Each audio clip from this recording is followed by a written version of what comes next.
pimples? Or are your hair drying out? Would you want to get a special hair treatment done, but you're too worried about spoiling your hair? Are you worried about a paunch after a binge? Are these questions bothering you as a teenager? Because they sure are bothering me. So I, along with Natural Healthcare Clinic, have invited Dr. Mansi Chatrat to help us with these health-related issues. NHCC has been actively making people healthier and fitter across 89 countries now. Thank you, Dr. Mansi Chatrat, for joining us today. Thank you for having me over. Pleasure is all mine. I am Trisha Sehgal. Dr. Chatrat, I have conducted a small survey wherein I have asked a couple of teenagers the questions that could be bothering them. Let's start with our first guest today. Hi, I'm Muskan, a management graduate from Delhi. I want to ask a couple of questions from Dr. Mansi. My first question is that I work out 1 hour daily, but I'm not sure if I'm taking a proper diet. So can you suggest me a proper diet according to my routine? And another question I want to ask is that for growing adults, can you suggest some superfoods which we can take? Just one last question, that what can I do to ensure to stay away from genetic health challenges? Thank you. Thank you, Muskan, for your question. What you should eat post workout, I think this is one of the most important questions for teenagers across the world. Because what you eat not only helps you build up your strength, but it also helps you to heal, to repair for your next workout. What you eat would primarily depend upon the kind of activity you are doing. Let's say if you are cycling or you are running, then it has to be an equal balance of carbs as well as proteins. On the contrary, if you are doing high intensity physical training, strength building, right, muscle training, in that case it has to be more of protein and less of carbs, right? Boiled eggs, green moong dal sprouts, fish, chicken, dals, paneer. These are excellent choices for your post-workout snack. Coming to your second question, superfoods. My God, the list is huge. There are so many superfoods. But in the current situation with this COVID-19 dancing over our heads, I think the most important thing is my immunity. If my immunity is good, COVID stays away. And what do I do for that? I have lots of vitamin C. And how do I have that? I have it through my citrus fruits.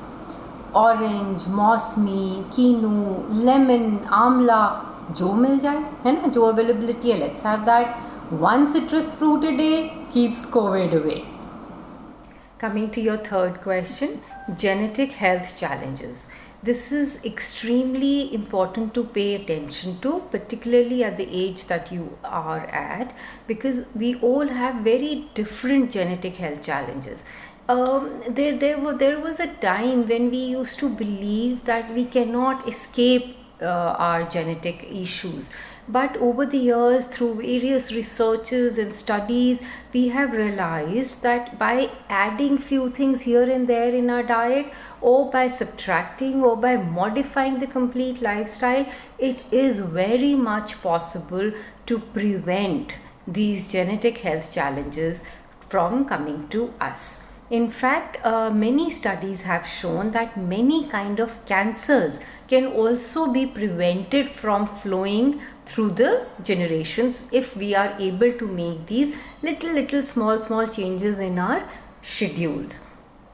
But what changes have to be brought about, how we have to go about it, this needs deep study. That is why even when I am meeting people who want health consultancies, I pay a lot of attention to genetics. lot of it. I really study deep into what is happening in their families, with their parents, both sides, grandparents. It's only then that one can, as a health consultant, I can really help people. So that is what I would like to suggest to people across the world, that in case we know, first thing is trying to understand what kind of health challenges can possibly be there in my family, and second, if I cannot figure out what to do about them my own self, then I must feel open enough to go and approach a health consultant and ask for advice. But otherwise, healthy diet, weight management, good discipline, and physical activity. These are the 4 pillars which can prevent genetic health challenges from coming to my family.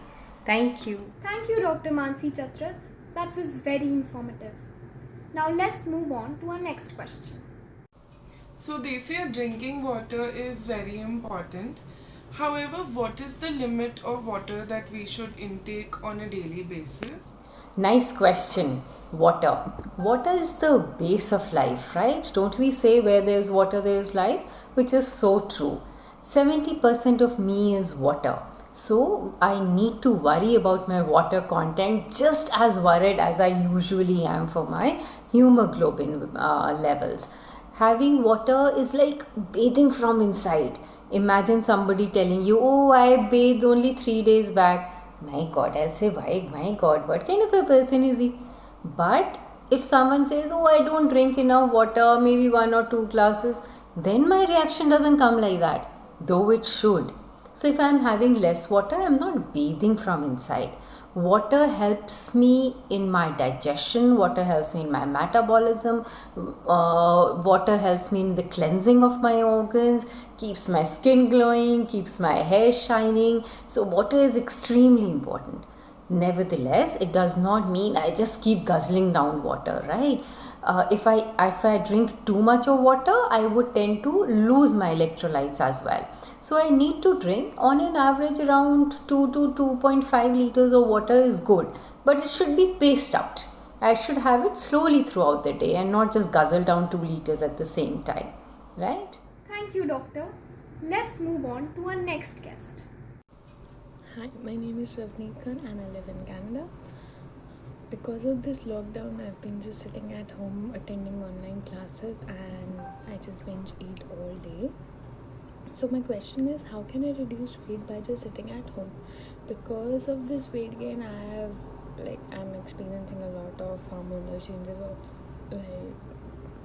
I have got pimples and I've almost put on 5 kgs. So yeah, my question is, how can I reduce weight by just sitting at home? Thank you for your question, because it's very relevant in today's time. Because of the lockdown and COVID, our entire schedules have gone for a toss. We are not sleeping properly, neither on time, we are not getting up on time, and hence we are not eating properly. And if we are eating all the wrong kinds of things because of boredom, anxiety, just falling out of routine, right? And this is what is leading to weight gain. But we have to stop. We have to really take care of our health. We just can't let it go, right? And how do we start doing that? We start doing that by consciously making a schedule. Write down the time when you want to get up, when you want to sleep. Eat proper home cooked food. Eat proper 3 meals a day. Eat what you like. Maybe you can add few things here and there, that's okay. But follow a schedule. Eat 3 proper meals, then have 2 smaller meals, some snack, fruit. Include a lot of fruit and water in your diet, right? But if you are really want to lose weight, then what I would suggest is stop all kind of sugars, stop junk, and try to have proteins for dinner. So whatever you have for lunch, for dinner, try to include dals or paneers or chicken or fish for some time. And see the difference. You will start to drop weight. But dinners have to be early, remember. Try to have as early as possible, preferably any time before 8 o'clock at night. I have gathered a whole lot of information today. I'm sure you have too. Let's move on to our next guest. Hello ma'am, My question for you is, what do you recommend that I add or subtract to my diet for strengthening of hair? I've had a lot of hair fall this season and I could really use some tips from you. Hair fall, brittle hair, slow growth, not so shining hair, dandruff. These are the questions that I am bombarded with throughout the day. So I'm glad you asked me this. So normally when we talk about such hair growth problems, the answer that we get is you need to have more proteins. Most definitely. Eggs and dairy and all these things have what? They have proteins and they have omega 6 and iron and B12 and zinc and B7, which is biotin, known to prevent hair fall. So most definitely these food products do help in the growth of hair. But this is very generalistic. So today I'm going to give you just 2 strong tips to handle your hair fall. One, that is what you have to do when you get up in the morning. Half a spoon of amla powder and 2 whole walnuts. This is how you start your day. And then before 12, anytime before 12 in the afternoon, please have a bowl of yogurt with some chia seeds, maybe half a spoon, and 1 tablespoon of flax seeds. You can roast them, powder them, just crush them and put them, whichever way. You can also add any fruit of your choice and make a smoothie out of it and have lots of water. That is it. See how your hair grow back to life. Thank you, doctor. Let's move on to our next guest. Hi, Dr. Mansi. I'm calling in from Toronto. I have a concern. I am the mother of a teenage daughter, and my daughter has always been a very picky eater, but over the years she has developed a very strong liking for junk food. So it does not matter what I cook, it does not matter what choices are offered to her, but she eventually ends up eating junk food. I really need your help. Thank you. I completely empathize with you. When you say your teenagers are addicted to junk food, I know what you mean.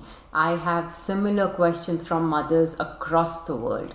And I know when you say you've tried everything, I believe you. It's not easy. Trust me, it's not easy to get your children not so addicted to junk food. But nevertheless, we have to do it. We have to make the teenagers understand that this junk food is hampering their growth. Their entire careers, their future, everything depends upon their health. And this junk food and the aerated drinks, it's hampering their health, mental and physical both. And there has to be a two-way approach to resolve this. One approach is counseling, which has to be done. Either the teenager listens to you, or if not, then please take your child to a health consultant, to a nutritionist, and this health consultant would explain to your child how this food, which is so satisfying and happy for the child, is actually killing the growth cells inside him. And once the teenager is listening to all this, it will make a difference. It always does. It always does. The second approach is that we do give the teenagers what they want to eat, but we need to learn to substitute it.